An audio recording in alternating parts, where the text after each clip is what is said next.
আল্লামা সাঈদী সাহেবের যে চিকিৎসক চিকিৎসা করিয়েছিলেন, তিনি কেন এত ভয় পাচ্ছেন, কী কারণে এত ভয় পাচ্ছেন, এটা কিসের ইঙ্গিত বহন করে? এটাও আল্লাহ রাব্বুল আলামিন কোরআনের মধ্যে কোট করেছেন। কোরআনের মধ্যে বলে দিয়েছেন, সানুলকি ফি কুলুবিল্লাযীনা কাফারু রুবা বিমা আশরাকু বিল্লাহি মা লাম ইউনাজ্জাল বিহি সুলতানা।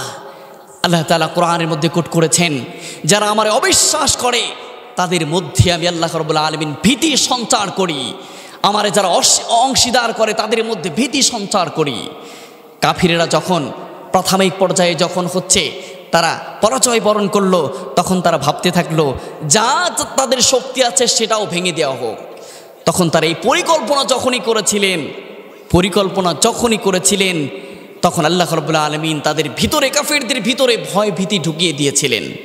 ভয় ভীতি যখনই ঢুকিয়ে দিয়েছিলেন তখন তাদের পরিকল্পনা সব কিছু হচ্ছে পরিকল্পনা নষ্ট হয়ে যায়। তখন তারা ভীতি, ইমানদার দেখে ভীতি প্রদর্শন করে তারা তখন কি করতে পারলো না, আর তখন তাদের পরিকল্পনা সফল করতে পারলো না।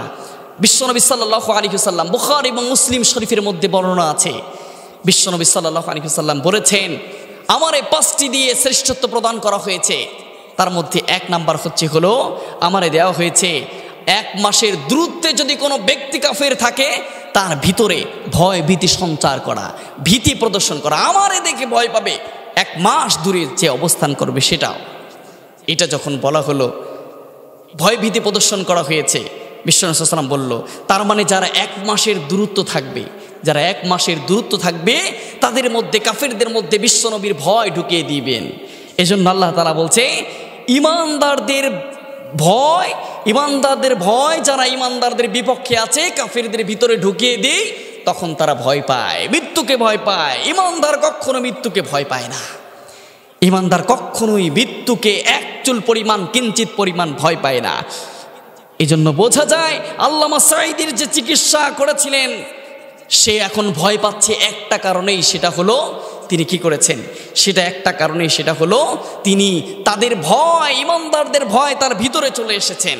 ভিতরে চলে আসার কারণে এখন তিনি ভয় পাচ্ছেন, থানায় জিডি করছেন, নিজেকে বাঁচার জন্য তিনি আকুতি মিনতি করছেন, আমারে কখন যেন মারতে পারে।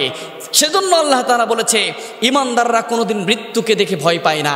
যেমন আল্লাহ তাআলা মৃত্যুর আগেই, আল্লামা সাঈদী মৃত্যুর আগেই মুস্কি হাসি দিয়ে দুনিয়া থেকে বিদায় নিয়ে চলে গিয়েছেন। তিনি কখনোই কোনো বাতিলের কাছে কোনোদিন মাথা নত করে নাই। মৃত্যুকে 1 সেকেন্ড পর্যন্ত তিনি কি করে নাই, মৃত্যুকে বেশি করে মৃত্যুকে মনে করেন ভয় পায় নাই। মৃত্যুর কাছে কখনো ধরা দিতে হবে এটা বিশ্বাস স্থাপন করে সামনের দিকে অগ্রসর হয়েছেন।